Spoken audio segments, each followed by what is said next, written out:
أعوذ بالله من الشيطان الرجيم.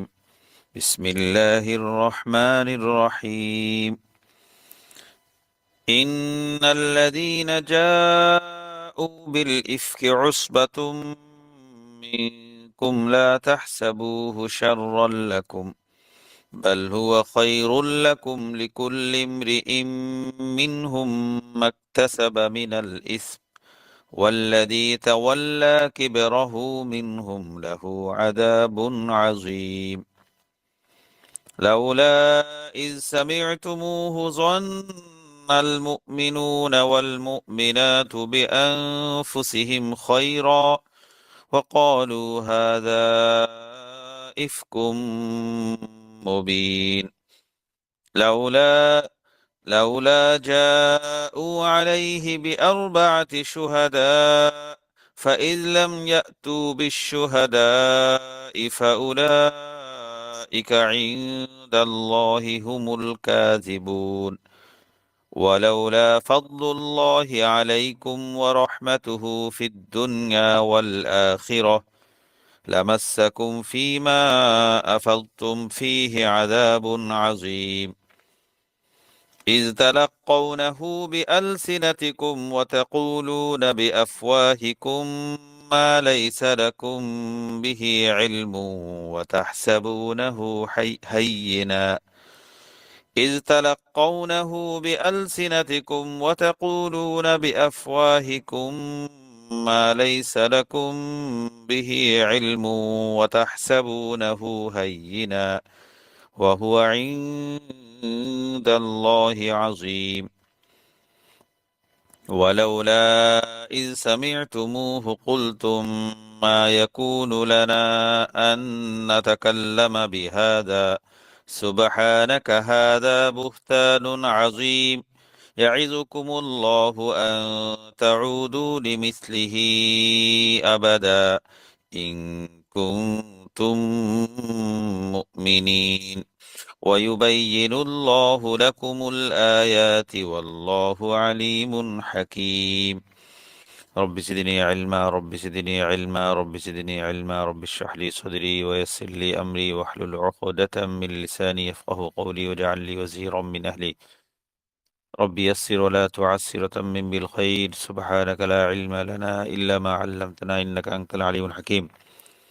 اللهم علمنا ما ينفعنا وانفعنا بما علمتنا وزدنا علما. اللهم أرنا الحق حقا وارزقنا اتباعه وأرنا الباطل باطلا وارزقنا اجتنابه.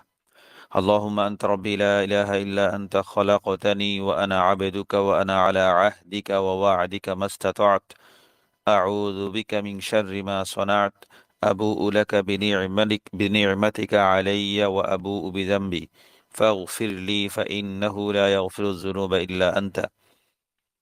ربنا لا تزغ قلوبنا بعد إذ هديتنا وهب لنا من لدنك رحمة إنك أنت الوهاب.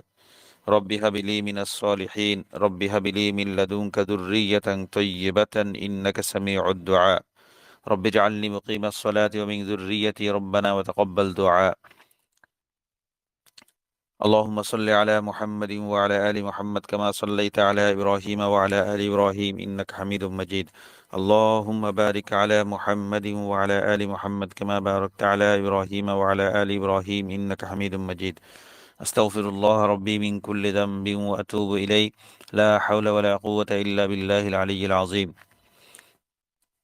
إن الذين جاءوا بالإفك عصبة منكم لا تحسبوه شرا لكم। এই আয়াত থেকে ২৬তম আয়াত পর্যন্ত। এখন আমাদের আলোচনা আজকের মুযাকারা শুরু হচ্ছে ১১ নম্বর আয়াত থেকে সূরা নূরের। তো সূরা নূরের ১১তম আয়াত থেকে নিয়ে ২৬তম আয়াত পর্যন্ত এখানে বিখ্যাত ইফকের ঘটনা। ইফক মানে মিথ্যা অপবাদ। তো ইফকের ঘটনাটি মূলত আম্মাজান আয়েশা রাদিয়াল্লাহু তাআলা আনহাকে ঘিরে, যে ৬ষ্ঠ হিজরির দিকে নবীজি বনু মুস্তালিক মিম সোয়াদ ত মুস্তালিক বনু মুস্তালিকের যুদ্ধে গিয়েছিলেন। তো সেখান থেকে ফেরার পথে এক জায়গায় কাফেলা যাত্রা বিরতি করেছিল। যাত্রা বিরতি করার সময় তো আম্মাজান আয়েশা রাদিয়াল্লাহু তাআলা আনহু যাত্রাবিরতি শেষ করে তিনি সবাই চলে আসবে।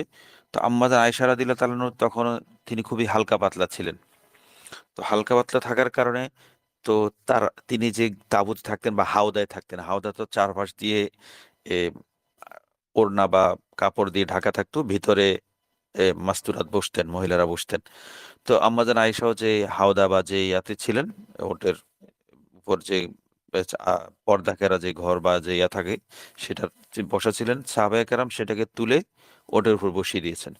তো ওটের উপর বসিয়ে দেওয়ার সময় তারা মনে করেছিলেন যে আম্মাজান ভিতরে আছেন, কারণ তিনি খুবই হালকা পাতলা ছিলেন। তো ওটের হাওদাটাকে ওটের উপর বসিয়ে কাফেলা চলা শুরু করেছে। তো আসলে ঘটনাটা ঘটেছিল কাফেলা যখন রওনা হবে তার কিছুক্ষণ আগে আম্মাজান আয়েশা প্রয়োজন সারার জন্য এই কাফেলা থেকে একটু দূরে বনে গিয়েছিলেন। তো এই ফাঁকে কাফেলা রওনা হয়ে গিয়েছে। তখন আম্মাজান আয়েশা গিয়েছিলেন মূলত প্রয়োজন সারতে, মূলত তার একটা হার হারিয়ে গিয়েছিল, গলার হার। হারটা খুঁজতে গিয়েছিলেন। প্রয়োজন সারতে যাওয়ার সময় ওখানে হয়তো হারিয়ে গিয়েছিল, এটা মনে করে তিনি খুঁজতে গিয়েছেন। এই ফাঁকে কাফেলা যাত্রা শুরু করেছিল পুনরায়। তার তার হাওদা, যেটা ওটের উপর যে এটা থাকে ছোট্ট ঘরের মতো যাত্রী আরোহী বসার জন্য, সেখানে তার হাওদাটাকে তুলে ওট রওনা হয়ে গেছে। তো আম্মাজান আয়েশা প্রয়োজন সেরে এসে দেখেন কাফেলা রওনা হয়ে চলে গেছে অনেক দূরে, আর দেখা যাচ্ছে না। তিনি কি করলেন? আম্মাজান আয়েশা তো অত্যন্ত বুদ্ধিমতী ছিলেন, বিচক্ষণ ছিলেন। তিনি সেখানে যেখানে তার হাওদাটা ছিল সেখানে এসে তিনি পর্দা আড়াল করে তিনি পর্দা দিয়ে বসে পড়লেন। বসতে বসতে অনেকক্ষণ অপেক্ষা করার পর একসময় তিনি শুয়ে ঘুমিয়ে পড়লেন সেখানে গুটিসুটি মেরে। নবী সাল্লাল্লাহু আলাইহি ওয়াসাল্লামের একটা অভ্যেস ছিল, এটা আমাদেরও থাকা উচিত, খুবই গুরুত্বপূর্ণ। বিশেষ এ যে একজন কাফেলা যখন রওনা হয়ে যাবে, নবীজি পেছনে একজন রাখতেন, যে পরবর্তীতে ধীরে ধীরে কাফেলার পেছনে আসবে, দেখে দেখে আসবে যে যেখানে যেখানে কাফেলা যাত্রা বিরতি করেছে সেখানে কাফেলার কোনো প্রয়োজনীয় বস্তু থেকে গেছে না, পড়ে গেছে কিনা, বা পথে কোনো প্রয়োজনীয় বস্তু কারো হাওদা, কারো ওট, কারো ব্যাগ থেকে, কারো থলে থেকে পড়ে গেছে কিনা, এটা দেখার জন্য। এটা নবীজি সাল্লাল্লাহু আলাইহি ওয়াসাল্লাম একটা সফরের সময় এটা নিয়মিত একটা সফরের অংশ ছিল। তো এছাড়া নবীজি যখন সফর থেকে মদিনায় ফিরে আসতেন, তখনও নবীজি আরেকটি কাজ করতেন, সেটা হলো মদিনায় এসে যদি নবীজি রাতের বেলা কাফেলা মদিনার উপকণ্ঠে পৌঁছতেন, তাহলে নবীজি সে রাতে মদিনায় প্রবেশ করতেন না।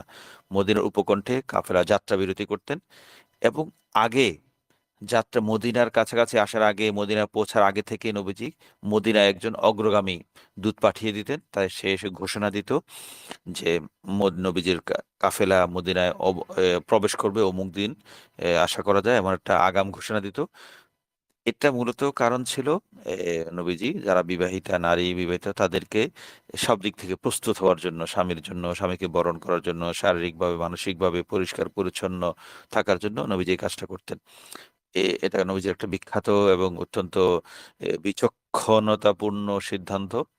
তিনি স্ত্রীদেরকে প্রস্তুতি সময় দিতেন। এখান থেকে এ একটা বিষয় অপ্রাসঙ্গিক হলে বলা যায় যে সাধারণত স্বামী যখন ঘরে আসে, সেটা ছোট সফর হোক, বড় সফর হোক, স্ত্রী স্বামীর উপযোগী করে ঘরকে রাখবে, এবং নিজেকে উপযোগী করে রাখাটা স্ত্রীর কর্তব্য, দিনী দায়িত্ব, যাতে স্বামী এসে ঘরে শান্তি পান, মানসিক, শারীরিক সব দিক থেকে।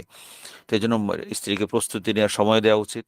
হুট করে ঘরে প্রবেশ করা, এরকম যেটা বলে সারপ্রাইজ দেয়া, এটা এভাবে আসা গুনাহ নয়। তবে নবীজির সুন্নাহ বিরোধী, দীর্ঘদিন সফরে থাকার পরে হঠাৎ করে আচানক এসে হুট করে চমকে না দেয়া আর কি। স্ত্রীকে প্রস্তুতির সময় দেয়া, পরিষ্কার পরিচ্ছন্ন হয়ে থাকার, স্বামীকে বরণ করার, স্বামীকে গ্রহণ করার, স্বামীরকে ইস্তেকবাল করার, অভ্যর্থনা জানানোর জন্য পর্যাপ্ত সময় এবং প্রস্তুতি যেন স্বামী স্ত্রী নিতে পারেন, সেজন্য আগাম একটু জানিয়ে রাখা, ইনফর্ম করে রাখা।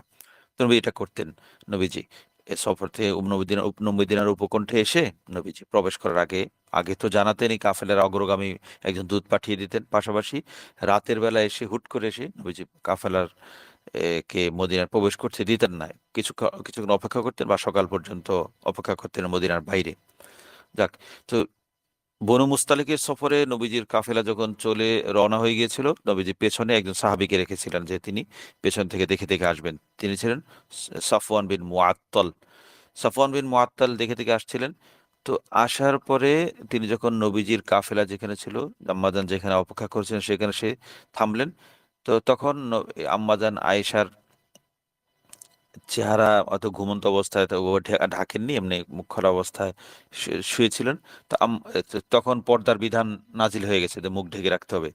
তো মুখ ঢেকে রাখতো, তখন পর্দা বিধান নাজিল হওয়ার আগে আম্মাজান আয়েশাকে সফওয়ান বিন মুআত্তাল দেখেছিলেন। সেই সময় তিনি চিনতে পেরেছেন। তিনি আম্মাজান আয়েশাকে দেখেই ইন্না লিল্লাহি ওয়া ইন্না ইলাইহি রাজিউন বলে উঠেছেন। তো এই ইন্না লিল্লাহি ওয়া ইন্না ইলাইহি রাজিউন শোনার সাথে সাথে আম্মাজান আয়েশার ঘুম ভেঙে গেছে, তিনি সাথে সাথে মুখ ঢেকে ফেলেছেন। এখানে একটা বিষয় এ, অপ্রাসঙ্গিক হলেও জানার দরকার যে তার মানে হলো আম্মাজান আয়েশারা মুখ ঢেকে রাখতেন। মুখ ঢেকে রাখাটা পর্দার অংশ, এই ঘটনা থেকে প্রমাণ হয়। যাক, তো এরপর তিনি এসে কি করলেন, সফওয়ান বিন মুআত্তাল তিনি যে ওঠে আরোহী ছিলেন, সে ওটটাকে আম্মাজান আয়েশার সামনে এনে বসালেন এবং আম্মাজান আয়েশা ওঠে বসলেন। বসার পরে সফওয়ান বিন মুআত্তাল আগে আগে ওটকে টেনে টেনে নিয়ে কাফেলার সাথে শরীক হলেন। তো এই একটা ঘটনা এ, প্রচার হতে বেশি দেরি লাগলো না যে সাফওয়ান বিন মুআত্তাল আম্মাজান আয়েশাকে নিয়ে এসেছেন, আম্মাজান আয়েশা ওখানে থেকে গিয়েছিলেন। এটাকে আব্দুল্লাহ ইবনে উবাই, মুনাফিক সর্দার, সে এটাকে সুযোগ হিসেবে গ্রহণ করলো।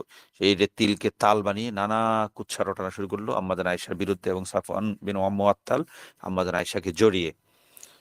তো এটা ছিল এই এই এই অপবাদ যে একটা আম্মাজান আয়েশার উপর বেবিচারের অপরাধ, সাফওয়ান বিন মুআত্তালকে জড়িয়ে, এর জঘন্য নাউজুবিল্লাহ এই ঘটনা। মুনাফিকরা তিলকে তাল বানিয়ে একদম ব্যাপকভাবে মদিনার বাজার গরম করে ফেলেছিল। বা সেই কাফেলা মদিনা আসার আগে আগেই এই আম্মাজান আয়েশার চরিত্র হনন করে নানা কিসসা কাহিনী, নানা গল্প তারা একে অপরের কাছে আলাপ করে করে বিষয়টা একদম ব্যাপকভাবে ছড়িয়ে দিল। এই ঘটনায় মুনাফিকদের দুর্বার একদম দুর্দান্ত প্রচার ও অপপ্রচার বা প্রপাগান্ডার কারণে কিছু সাধারণ সরল মনা মুসলিমও এর প্রভাবে প্রভাবিত হয়ে গিয়েছিল। তারাও কেউ এটাকে শরিক হয়েছিল, কেউ চুপ ছিল, কেউ এটাতে এটা শুনে এটা প্রতিবাদ করেনি। নানা ধরনের তিন ধরনের মুমিনদের মধ্যে তিনটা দল হয়ে গিয়েছিল অবস্থানের দিক থেকে। এই ঘটনাটাই আম্মাজান আয়েশার শানে আল্লাহ তাআলা 16টি আয়াত নাজিল করেছেন, 11 নম্বর আয়াত থেকে নিয়ে 26তম আয়াত পর্যন্ত। ইন্নাল্লাযীনা জাউ বিল ইফকি উসবাতুম মিনকুম, নিশ্চয়ই যারা জাউ বিল ইফকি, জাআ ইয়াজিউ জাইআন মাজিআন বিমানি নিয়ে আসা, জাউ বিল ইফকি মানে যারা মিথ্যা অপবাদ নিয়ে এসেছে, এক কথায় যারা মিথ্যা অপবাদ রচনা করে এনেছে। যা ইফকুন, ইফকুন শব্দের অর্থ হলো আল কাযিবু ওয়াল বুহতানু, মিথ্যা এবং অপবাদ দুটোর সমন্বয় যেটা, সেটাকে বলা হয় ইফকুন। কারো মতে আল ইফক মানে হলো আস ওয়া উল কাজিব, মানে মিথ্যা সবচেয়ে নিকৃষ্টতম পর্যায়টাকে ইফকুন বলা হয়। তো এমনি হামজা ফা কাফ ইফকুন শব্দের অর্থ কলবু সেই ওয়াসরফু সেই আন জিহাদিহি, সঠিক দিক থেকে অন্যদিকে ফেরানো, অন্যদিকে উল্টে দেয়া কোন একটা বস্তুকে, সেটাকে বলা হয় ইফকুন। কলবু সেই ওয়াসরফুহু আন জিহাদিহি, সঠিক যেটা যেদিকে থাকার কথা সেখান থেকে সেদিক থেকে ঘুরিয়ে অন্যদিকে নিয়ে যাওয়াকে ইফকুন বলা হয়। তো মিথ্যা তো আসলে এমনই, সত্য যেটা ছিল সেটাকে সরিয়ে অন্যদিকে নিয়ে গিয়ে একটা মিথ্যা রচনা করা, মিথ্যার উদ্ভাবন ঘটানো, এইটাকে ইফকুন বলা হয়। শাব্দিক মূল অর্থের সাথে এটা মিল আছে। ইন্নাল্লাযীনা জাউ বিল ইফকি উসবাতুম মিনকুম, যারা এ, ইফকুন মিথ্যা অপবাদ রচনা করে এনেছে, মিথ্যা অপবাদ রটিয়েছে, তারা উসবাতুম মিনকুম, তারা তোমাদের মধ্যকার একটি দল। আল্লাহ তাআলা মুমিনদেরকে বলছেন। উসবাতুন মানে হলো আল জামাআতু মিনাল আশারাতি ইলাল আরবাঈন, 10 থেকে নিয়ে 40 পর্যন্ত এই সংখ্যা, এতজন মানুষের একটা দলকে সাধারণত উসবাতুন বলা হয়।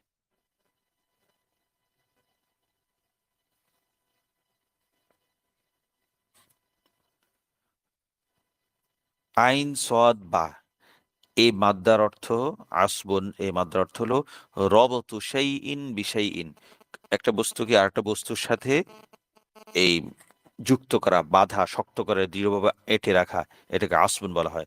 এজন্য ওই এ, পট্টি বা যে সমস্ত জখমের উপর, ক্ষতস্থানের উপর এলাকা না ব্যান্ডেজ করে না, ব্যান্ডেজ করে আসবুন, ওখানে ও ব্যান্ডেজের জন্য আসবুন শব্দটা, মাদ্দাটার ব্যবহার হয়, কারণ ওখানে একের পর এক পেস লাগিয়ে ব্যান্ডেজ বাঁধা হয়। তো অসবাতুন মানে দল। দল এই জন্য কেন, এক দলে সে 10 জন হোক, 11 জন হোক, 20 জন হোক, বা 40 পর্যন্ত, এত সংখ্যার একটা দলকে অসবাতুন বলা হয়। এই কারণে যে অসবাতুন একটা দলেও তো একদল মানুষ একজন আরেকজনের সাথে যুক্ত থাকে। আমরা বলেছি কি, আইন সোয়াদ বা এই মাদ্দার অর্থ হলো রবতু সেই ইন বিশাই ইন।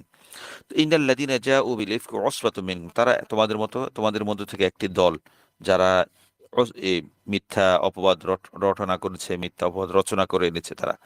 লা তাহসাবুহু শাররাল লাকুম, এই ঘটনাকে, এই এই ইফকের ঘটনা, এই মিথ্যা অপবাদ রচনার ঘটনাকে তোমরা কি মনে করো না, শাররাল লাকুম, তোমাদের জন্য অকল্যাণকর মনে করো না, তোমাদের জন্য ক্ষতি, অকল্যাণকর মনে করো না। বাল হুয়া খাইরুল লাকুম, বরং এটা তোমাদের জন্য কল্যাণকর, এই ঘটাটা কল্যাণকর হয়েছে।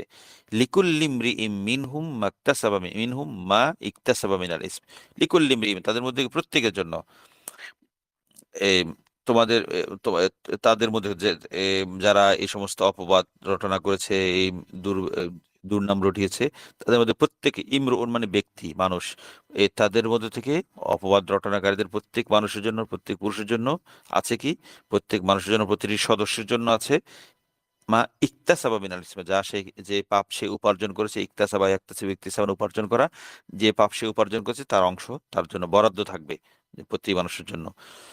তো এটা একটা কোরআনের মূলনীতিমূলক বাক্য। লিকুল্লি ইমরিইম মিনহুম মাকতাসাবা মিনাল ইসম ওয়াল্লাযী তাওয়াল্লা কিবরাহু মিনহুম লাহু আযাবুন আযীম। ওয়াল্লাযী তাওয়াল্লা কিবরাহু, তাওয়াল্লিয়ান মানে হলো দায়িত্ব নেয়া, তাহাম্মালা, তাওয়াল্লা, তাহাম্মালা, দায়িত্ব নেয়া। তো ওয়াল্লাযী তাওয়াল্লা কিবরাহু, কিবরুন মানে আই মুআযামু, কিবরাহু আই মুআযামাহু, প্রধান ভূমিকা, প্রধান অংশ। কিবরুন আকবারু, মুআযামুন, দুটি অর্থ, মুআযামুন আকবারু, অর্থাৎ কি, আল্লাযী তাওয়াল্লা কিবরাহু মিনহুম, তাদের মধ্যে থেকে যারা, কিবরাহু মানে সে পাপের বড় অংশ, মানে বড় দায়িত্ব, গুরু দায়িত্ব যে বহন করেছে, যে গুরু দায়িত্ব যে পালন করেছে, মানে এই অপবাদকে যে লিড দিয়েছে, নেতৃত্ব দিয়েছে, কিবরুন। কিবরুন মানে কি বলেছি আমরা, কিবরুন মানে হলো আকবারু বা মুআযামু। তো আল্লাযী তাওয়াল্লা, তাওয়াল্লা মানে তাহাম্মালা, যে দায়িত্ব বহন করে কাঁধে তুলে নেয়, সে দায়িত্বকে উঠিয়ে নেয়। ওয়াল্লাযী তাওয়াল্লা, সে প্রধান ভূমিকা যে পালন করেছে, প্রধান এই দায়িত্ব যে নিয়েছে অপবাদের ক্ষেত্রে, লাহু আযাবুন আযীম, তার জন্য আছে বিরাট আযাব। আযমা ইয়াযমু, আযমান বড় হওয়া, আযাবুন আযীম বিরাট আযাব। তো কিবরুন বলেছি আমরা, মুআযামুন আকবারু বড়। তো কিবরুর আরেকটা অর্থ হলো কিব্র, এই যেটা আমরা প্রচলিত অর্থে দেখি কিবির, তার মধ্যে কিবির আছে, বা আমার মধ্যে কিবির আছে। কিবির মানে হলো, কিবির শব্দের অর্থ হলো আইয়ার আল ইনসানু নাফসাহু আকবার মিন গায়রিহি। কিবির বলা হয় মানুষ নিজেকে অন্যের চেয়ে বড় মনে করা, অন্যের চেয়ে শ্রেষ্ঠ মনে করা, অন্যের চেয়ে গুণধর মনে করা, এটাকে বলা হয় কিবির। তো কারো কারো, এটা তো পারিভাষিক অর্থ। শাব্দিক অর্থ যেটা আগে বললাম, মুআযামুন ওয়া আকবারু, আরেকটা অর্থ আছে কিবরুনের, সেটা কারো কারো মতে, আল কিবর মানে আল ইসমু, ইসমানি পাপ। তো ওয়াল্লাযী তাওয়াল্লা কিবর মানে ওয়াল্লাযী তাওয়াল্লা ইসমাহু, সে এই অপবাদের যে পাপটা যে বহন করেছে, অপবাদের পাপের ছড়ানোর দায়িত্ব যে নিয়েছে, তার জন্য তাদের মধ্যে থেকে অপবাদ রটনাকারীদের মধ্যে প্রধান যে দায়িত্বশীল অপবাদ রটনাকারী, তার জন্য আছে আযাবুন আযীম, বিরাট আযাব। তো ইন্নাল্লাযীনা জাউ বিল ইফকি উসবাতুম মিনকুম,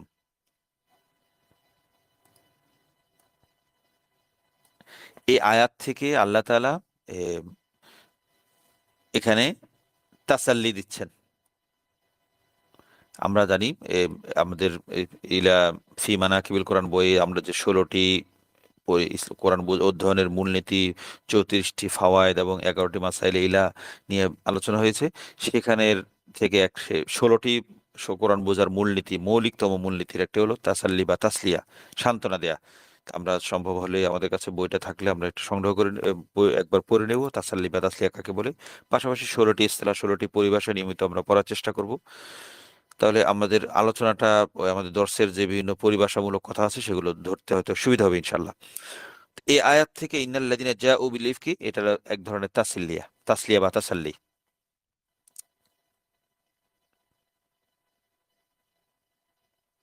তো ইন্নাল্লাযিনা জাউ বিল ইফক, যারা কি করেছে, এ, ইফক নিয়ে এসেছে, মিথ্যা অপবাদ রটনা করেছে,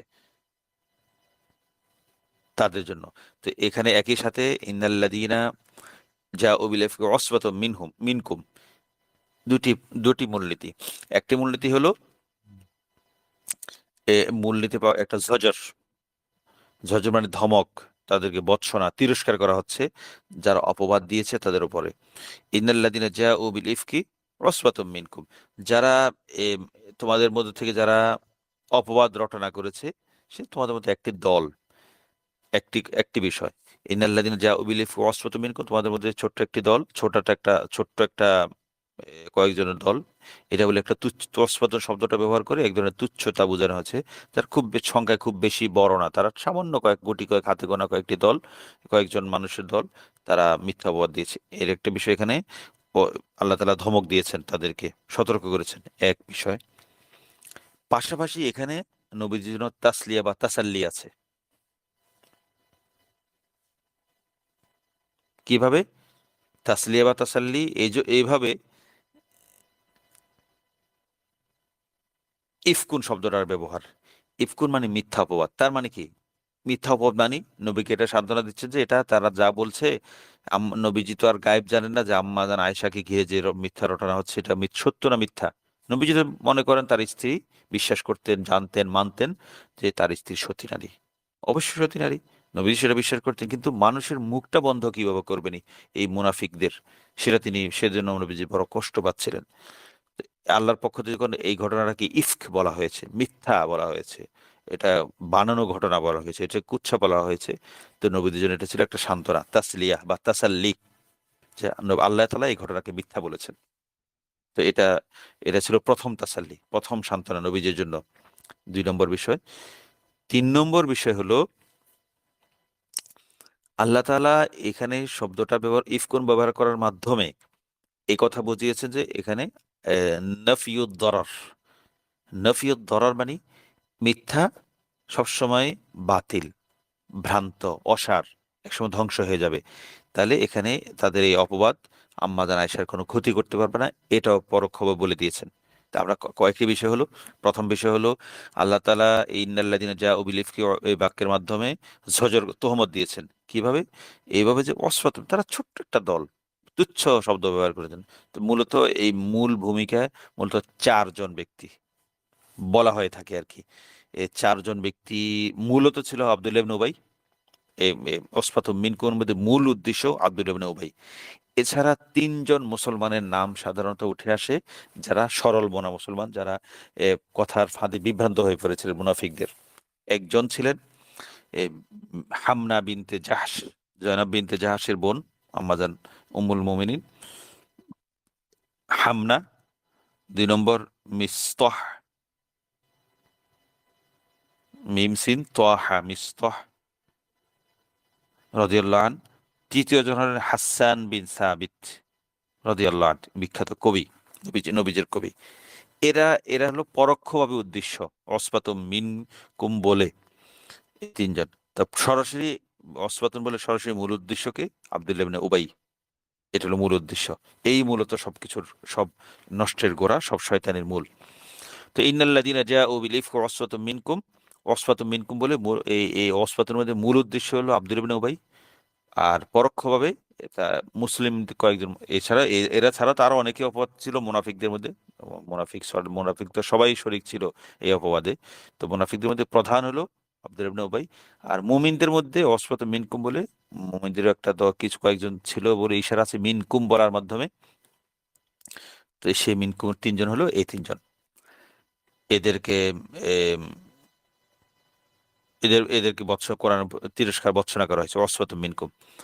লা তাহসাবুহু শাররাল লাকুম, তো আল্লাহ তাআলা নবীজিকে সান্ত্বনা দিচ্ছেন এ কিভাবে সান্ত্বনা? লা তাহসাবুহু শাররাল লাকুম, এটাকে আপনারা কি করবেন না?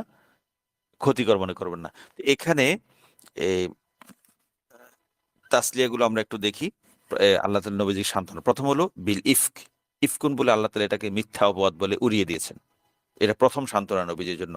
নবীজি আপনি এটা কোনো ভাবার কারণ নেই, এটা মিথ্যা। আপনি দুশ্চিন্তাগ্রস্ত হবেন না। আম্মা জান আয়েশাকে এটা বলেছেন। ১ নম্বর তাসাল্লি, সান্ত্বনা। ২ নম্বর হলো উসবাতুন।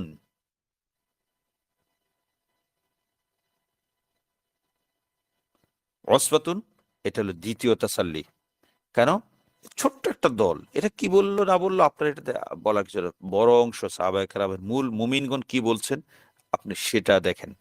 এটা ২য় তাসাল্লি নবীজির জন্য, আম্মা জান আয়েশার জন্য বা এই পক্ষে যারা ছিলেন মুমিনদের জন্য একটা ২য় তাসাল্লি, ২য় সান্ত্বনা।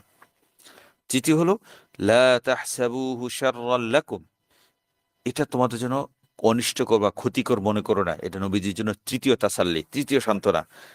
আল্লাহ তাআলা নবীজির অনেক কষ্ট পেয়েছিলেন এই ঘটনার জন্য। এই ঘটনা মিথ্যা অপবাদে। নবীজি কেন?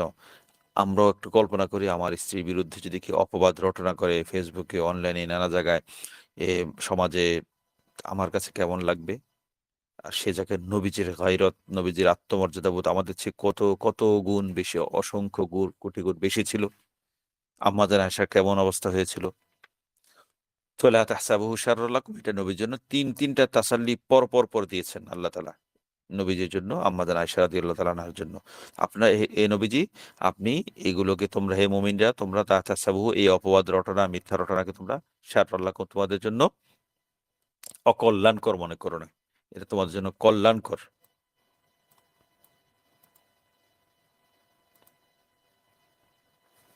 তাহলে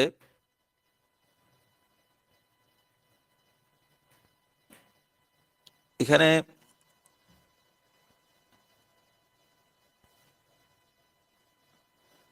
বাল হুয়া খায়রুল লাকুম, বরং সেটা তোমাদের জন্য কি? কল্যাণকর। তো তোমাদের জন্য এম এটা শাররা বাল লা তাহসাবু শাররা লাকুম, তোমরা আল্লাহ তাআলা এখানে এই ঘটনা সম্পর্কে আমাদের একটা দৃষ্টিভঙ্গি ক্রিয়েট করছে। আমাদেরকে আমাদের মাইন্ডসেট করছেন। আমাদের মানসিকতাটাকে তৈরি করছেন। আমরা কোন দৃষ্টিভঙ্গি থেকে, কোন পজিটিভ অ্যাঙ্গেল থেকে এটা দেখবো আল্লাহ তাআলা আমাদের এই মাইন্ডসেটটা ঠিক করছেন যে লা তাহসাবু শাররাল লাকুম, এই ঘটনার কারণে তোমরা যে মুষড়ে পড়েছো মুমিন বান্দারা, তোমরা মুষড়ে পড়ার কোনো কারণ নেই। এটাকে তোমরা যে দৃষ্টিকোণ থেকে দেখছো সেই দৃষ্টিকোণ থেকে দেখার দরকার নেই। এটাকে তোমরা পজিটিভ দৃষ্টিকোণ থেকে দেখো। এই দৃষ্টিকোণের কারণে সমাজের কিছু লোকের মুখোশ উন্মোচিত হয়েছে। কিছু মানুষের অবস্থান পরিষ্কার হয়েছে। এটা দরকার ছিল। তো লা তাহসাবুহু শাররাল লাকুম, বরং তোমরা এটাকে বাল হুয়া খায়রুল লাকুম, বরং তোমরা এটাকে তোমাদের জন্য কল্যাণকর মনে করো। এ কোন দিক থেকে, কোন দৃষ্টিকোণ থেকে এটা কল্যাণকর মনে করবে? পরিণামের দিক থেকে, পরিণতির দিক থেকে।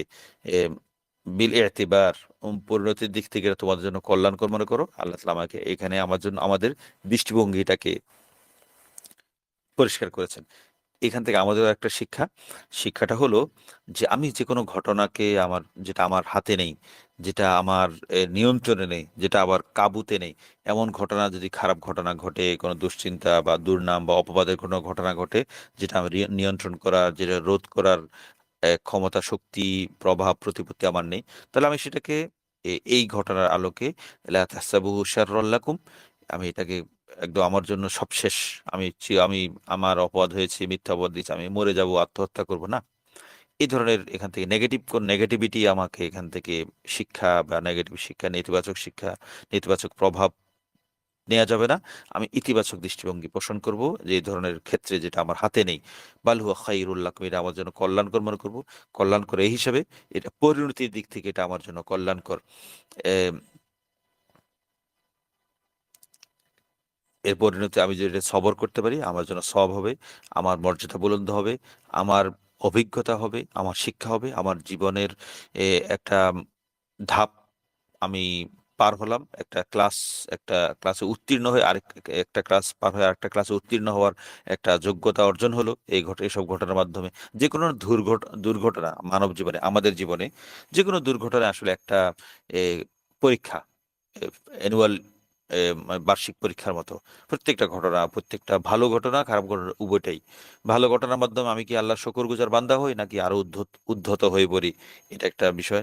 আর খারাপ ঘটনার মাধ্যমে বা দুর্ঘটনার মাধ্যমে আমি পাবো না, আমি এটাকে কি তখনও আমি দুর্দিনও কি আল্লাহর প্রতি আস্থা, অবিচল আস্থা, তাওয়াক্কুল ধরে রাখতে পেরেছিলাম কিনা, সেটাও আমার জন্য একটা যা শেখার বিষয়, জানার বিষয়। তো বাল হুয়া খায়রুল লাকুম, এটা তোমাদের জন্য কল্যাণকর। আমি যে কোনো ঘটনা, যে কোনো দুর্ঘটনা, যে কোনো ভালো ঘটনা হোক, যেমনই হোক, বা দুর্ঘটনার, বিশেষ করে দুর্ঘটনার ক্ষেত্রে আমি আমি একটা এই কথা মাথায় রাখবো, এটা আমার জন্য কল্যাণকর। আমি এটাতে সবর করব, আমি এটাকে ধৈর্য ধারণ করব। এরপর আল্লাহ একটা মূলনীতি বলছেন।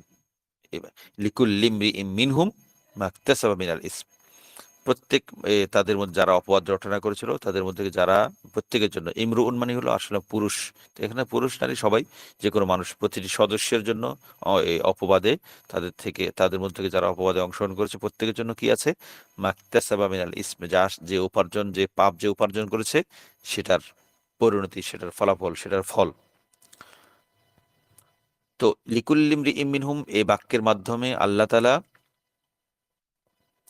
যারা, এটাকে বলা হয় হদ্দে কজফ, কজফুন, কফ জাল ফা, ইসলামী ফিকহের পরিভাষায় এটাকে বলা, যারা অপবাদ রটনা করে এটাকে কাজিফ বলা হয়, যে অপবাদকারী। কজফা মানে নিক্ষেপ করা, যারা অপবাদ নিক্ষেপ করে। তো এই হদ্দে কজফ আছে, যারা অপবাদ, মিথ্যা অপবাদ দিয়ে সতী নারীদের উপরে, তাদের আগে গেল না, পঞ্চমবারে গিয়ে লানত করবে, চতুর্থবারে গিয়ে শপথ, 4বার শপথ করবে, এভাবে। তো এটা হদ্দে কজফ, কজফ অপবাদ, সতী নারীকে অপবাদ দেওয়ার একটা বিধান আল্লাহ তাআলা শরীয়তের পক্ষ থেকে হদ নির্ধারণ করা আছে। এখানে এই লিকুল্লিমরি ইমিনহুম এই বাক্যের মাধ্যমে আল্লাহ তাআলা ইসবাত করছেন, প্রমাণ করছেন, সাব্যস্ত করছেন যে যারা কাযিফ হবে, যারা মিথ্যা অপবাদ দানকারী হবে, তারা ক্ষতির সম্মুখীন হবে, তারা অনিষ্টের সম্মুখীন হবে। এ কথা এই বাক্যের মাধ্যমে আল্লাহ তাআলা প্রমাণ করলেন। এটাও নবীজির জন্য এক ধরনের সান্ত্বনা, নবীর প্রতি এক ধরনের প্রবোধ, নবীজিকে এক ধরনের, নবীজির অন্তরকে, নবীজিকে খুশি করার একটা প্রয়াস, যে যারা অপবাদ দিয়েছে, যারা দুষ্ট, যারা মন্দ কাজে, এই মন্দ কাজে, জঘন্য, নোংরা, নেক্কারজনক কাজে অংশগ্রহণ করেছিল, তাদের পরিণতি ভালো হবে না। এমন একটা কথা আল্লাহ তাআলা পরোক্ষভাবে বলে দিয়েছেন। এটা একটা তাসাল্লি বা তাসলিম, চতুর্থ তাসাল্লি বা সান্ত্বনা।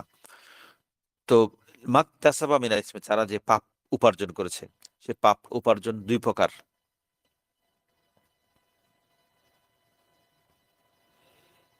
একটা হলো জবানি, একটা হলো কলবি, একটা মৌখিক, একটা আত্মিক। ইসমে যে পাপটা করেছে সে পাপ, মৌখিক মানে কি, মৌখিক পাপ হলো তারা এশাআত করেছে, এই অপবাদটাকে রটিয়েছে, এ একজন থেকে আরেকজনকে ছড়িয়েছে, এটা হলো এ, এ, মৌখিক পাপ। আর একটা হলো আত্মিক পাপ, সেটা হলো বদগুমানি। তো জবানি এবং কলবি, লিসানি এবং কলবি, দুই ধরনের। মাকতাসাবা মিনাল ইসমি, এখানে ইসম মানে দুই ধরনের পাপ, মৌখিক পাপ, জবানি পাপ, লিসানি পাপ, যেটা তারা অপবাদ রটনা করেছে, একজন থেকে আরেকজনের কাছে ছড়িয়েছে। দ্বিতীয়ত কলবি, আত্মিক, যে আত্মিক পাপটা কেমন, সে মনে মনে আম্মাদান আয়েশা এবং সফওয়ান বিন মুআত্তাল, দুইজন সচ্চরিত্রের অধিকারী পুরুষ এবং নারী কে ঘিরে তারা বদগুমান করেছে, মন্দ ধারণা করেছে। এটা মমিন সুলভ আচরণ নয়, এটা মমিন, জন্নুল মুমিনিনা খাইর, আল্লাহ মমিনদের সম্পর্কে কল্যাণ মূলক ভালো ধারণা করতে বলেছে নবীজি সাল্লাল্লাহু আলাইহি সাল্লাম, কিন্তু তারা এর বিপরীত কাজ করেছে। এমনি সাধারণভাবে যে কোনো, সে মুমিন হোক, গায়রে মুমিন হোক, যে কোনো মানুষের সম্পর্কে আমি চট করে কোনো প্রমাণ ছাড়া আমি কেন বদগুমান করব, তার সম্পর্কে আমি কেন মন্দ ধারণা করব, এটা তো আসলে উচিত নয়, এটা আসলে সুস্থ সুন্দর মানসিকতার পরিচায়ক নয়। তো ওয়াল্লাযী তাওয়াল্লা লিকুল্লি ইমরিইম মিনহুম, এখানে নবীজির সান্ত্বনাও আছে। পাশাপাশি এই তাদের যারা অপবাদ রটনা করেছে, তাদের যে ক্ষতি, তাদের অনিষ্ট, তাদের শাস্তির বন্দোবস্ত আছে, এ বিষয়ে পরোক্ষ ঘোষণা আছে। এবং পাশাপাশি এই কথাও আছে, যারা পাপ করবে তারা শাস্তি পাবে। যেকোনো পাপ, সেটা জবানি পাপ হোক এবং সেটা আত্মিক পাপ হোক, যেকোনো পাপীর তাকে পাপের বোঝা বহন করতেই হবে। ওয়াল্লাযী তাওয়াল্লা কিবরাহু মিনহুম, এই আয়াত থেকে অনেকে শয়তানি, দুষ্ট, বিকৃত, ভ্রান্ত চিন্তার অধিকারীরা হাসান বিন সাবিত, হামনা, এদেরকে এখানেও তাদেরকে এই বাক্যের অংশ মনে করে না। এ ওয়াল্লাযী তাওয়াল্লা কিবরাহু মিনহুম, এটা বোঝা যায় এই দায়িত্ব, সবচেয়ে বড় জঘন্য কাজের দায়িত্ব, প্রধান ভূমিকা ছিল আব্দুল ইবনে উবাই। এখানে এখান থেকে উদ্দেশ্য হলো আব্দুল ইবনে উবাই, অন্য সাহাবীগণ। তো ওয়াল্লাযী তাওয়াল্লা কিবরাহু মিনহুম লাহু আযাবুন, তাদের জন্য জাহান্নামের আযাব। তো সাহাবায়ে কেরামের তো জাহান্নামের আযাব হবে না, তারা তো আল্লাহ রাদিয়াল্লাহু আনহু ওয়া রাদু আন। তো এরপরে আল্লাহ তাআলা ক্ষমার ঘোষণা করেছেন, ক্ষমার আলোচনাও হয়েছে, এরপরে আয়াতগুলোতে আবার আসবে ইনশাআল্লাহ। তো এখানে উদ্দেশ্য হলো ওয়াল্লাযী তাওয়াল্লা আব্দুল্লাহ ইবনে উবাই। অনেকে, এটা জমহুর মুফাসসিরিনে কেরাম, জমহুর উলামায়ে কেরাম এটা এই বিষয়ে একমত, ঐক্যমত হয়েছে। তো এখানে এ মৌলিকভাবে ৩ টি দল হয়েছে এই অপবাদ বা ইফকের ঘটনাকে ঘিরে। একটা হলো আম্মাজান আয়েশার বিরুদ্ধে সরাসরি একদম এই অপবাদ রটনাকে নেতৃত্ব দিয়েছে। এই অপবাদ রটনাকে একদম তিলকে তাল বানিয়ে ছড়িয়ে একদম ফুলিয়ে ফাঁপিয়ে বর্ণনা করেছে। একদম জেনে শুনে বুঝে একটা দল। এই দলে ছিল মুনাফিকরা। এই দলের নেতৃত্বে ছিল আব্দুল ইবনে উবাই। আব্দুল ইবনে উবাই বিন সালুল। দ্বিতীয় দলে যারা ছিল তারা মুসলমান। কিন্তু তারা সরল মনা মুসলমান। তারা সরলতার কারণে মুনাফিকদের এ মানে প্রচন্ড মানে দিন-রাত তাদের এই অপবাদের ফাঁদে পড়ে গিয়েছিলেন। তারাও এই কাজে মুসলমান সরল মনে, তারা কোনো হিংসা বিদ্বেষ বশত নয়। তারা মনে করেছে চারদিকে মানে তারা আশেপাশে হয়তো সবাইকে মুনাফিকদেরকে দেখেছেন, তাদেরকে এই অপবাদ রটনা করতে, এই অপবাদ চর্চা করতেন আম্মাজানের বিরুদ্ধে। তারা মনে করছে সে মনে সঠিক হতে পারে। এতজন যেহেতু বলছে, তারা ফাঁদে কথার মুনাফিকদের এ চাকচিক্যময় কথার ফাঁদে পড়ে গিয়েছিলেন। এই ২য় দল ছিল এরা সরল মনা মুসলিম। ৩য় দল ছিল, ৩য় দলে যারা ছিল তারা হলো এ তারাও মুসলিম। তারা অপবাদ রটনা বা অংশগ্রহণ করেনি সত্য, কিন্তু চুপ ছিল। ৩ দলের উপর ইন্নাল্লাযীনা জাউ বিল ইফকি উসবাতুম মিনকুম। ৩ দলের উপর আল্লাহ তাআলা জজর করেছেন, আল্লাহ তাআলা ধমক দিয়েছেন, আল্লাহ তাআলা তাদেরকে সতর্ক করেছেন, তানবীহ করেছেন।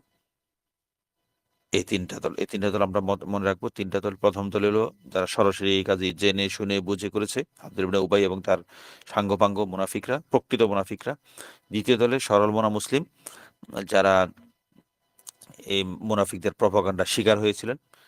৩য় হলো এই দলে ছিলেন আব্দুল হাসান বিন সাবিত রাদিয়াল্লাহু তাআলা আনহু, মিসতাহ বিন আসাসা রাদিয়াল্লাহু আনহু, আর হামনা বিনতে জাহাস, জাইনাব বিনতে জাহাসের বোন। এই ৩ জন। ৩য় দলে ওখানেও কিছু মুমিন ছিলেন। তারা আসলে এই অপবাদকে পছন্দ করেননি, কিন্তু তারা চুপ ছিলেন। আম্মাজান রাসূলের পক্ষে তারা শক্ত অবস্থান প্রকাশ করেননি। এদেরকে যাও বিল ইফকি উসবাতুম মিনকুম, আল্লাহ ১০ম আয়াতে তাদেরকে ভর্ৎসনা, ১১তম আয়াতে আল্লাহ তাআলা তাদেরকে ভর্ৎসনা করেছেন, তিরস্কার করেছেন, নিন্দা করেছেন। তোমাদের এই অবস্থানটা এ সঠিক হয়নি। তবে আযাবের যে ঘটনা, এম এখানে এটা এই আযাবের জন্য লাহু আযাবুন আযীমের কথাটা শুধু তাওয়াল্লা কিবরাহু মিনহুম। সবচেয়ে বড় দায়িত্ব, গুরু দায়িত্ব যে বহন করেছে, নেতৃত্ব যে দিয়েছে, লিড যে দিয়েছে, তার জন্য আযাবে আযীম বরাদ্দ আছে। এখানে সাহাবায়ে কেরামের কথা বলা হয়নি। বাকি ৩ দলের, বাকি ২ দল না, ১ম দল মুনাফিক যারা ছিল, তারাই মূলত এই নেতৃত্বে লিড দিয়েছে। তাদের জন্য আযাবে আযীম, জাহান্নামের আযাবের ঘোষণা এসেছে।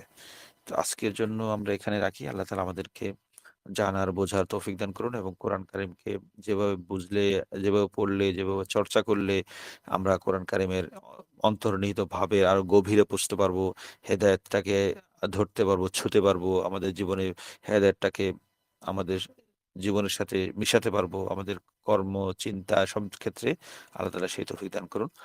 আমিন। আল্লাহ তাআলা গাজার মুসলমান ভাই-বোনদেরকে হেফাজত করুন। আল্লাহ তাআলা জালিমদেরকে ধ্বংস করে দিন এবং যারা গাজার বিরুদ্ধে প্রত্যক্ষ পরোক্ষভাবে এই হামলায়, নির্যাতনে, গণহত্যায় শরিক, আল্লাহ তাআলা সবাইকে আল্লাহ তাআলা নিস্তেরাবু করে দিন এবং দিকে শামের মুসলমানদের যেভাবে ভালো হয় সেভাবে আল্লাহ তাআলা সেদিকে পরিচালিত করুন। তার জন্য যে শাসক উত্তম, সে যে শাসন ব্যবস্থা উত্তম, সেটাই ব্যবস্থা করে দিন। আল্লাহ তাআলা সমগ্র বিশ্বের মাজলুম মুসলমানদেরকে হেফাজত করুন। আল্লাহ তাআলা আমাদের এই দরসে কোরআনকে কবুল করুন। আল্লাহ তাআলা আমাদের এই দর্শন কোরআনকে নিয়মিত জারি রাখার তৌফিক দান করুন। ঢাকায় থাকি, ঢাকার বাইরে থাকি, সর্বাবস্থায় আল্লাহ তাআলা দর্সকে জারি রাখার তৌফিক দান করুন। পাশাপাশি ঢাকার বাইরে থাকলে আমাদের যেই দর্সের উপকরণ অভাবে আমরা দর্সটা আমরা চালিয়ে যেতে পারি না। ঢাকায় তো আমরা নির্দিষ্ট একটা সেটআপ আছে। তো আল্লাহ তাআলা আমাদের এই প্রয়োজনীয়, এই যে ঢাকার বাইরে চলন্ত অবস্থায় সফরে গাড়িতে থাকলে যাতে আমরা ৩:৩০ টা দর্সে বসতে পারি। এজন্য প্রয়োজনীয় উপকরণটা আল্লাহ তাআলা দ্রুত ব্যবস্থা করে দিন। আমরা অনেকদিন ধরে চেষ্টা করছি। আমিন। ওয়া আখিরু দাওয়ানা আলহামদুলিল্লাহি রাব্বিল আলামিন ওয়া মা আলাইনা ইল্লাল বালাগুল মুবিন।